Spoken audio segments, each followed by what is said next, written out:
លោកកលែសម្លេងឡើងបាទកលែសម្លេងមួយស្ពាន់អរំលឹករំពងបញ្ជាក់ថាដល់ពេលនឹងមកការបង្ហាញនៅចំនួនជួបដាក់ចូលតាមអស់ពីលោកលោកមេណាទៅធ្វើឲ្យចូលក្នុងគុំជើងណាបាទសូមគុំជើងអញ្ចឹងគុំពោះលោកវិញធ្វើឡើងក៏កលែសម្លេងឡើងហើយទៅដល់ទៅជើងណា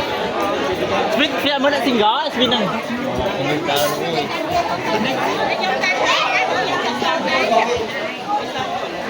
anh strong anh tham strong anh tham strong con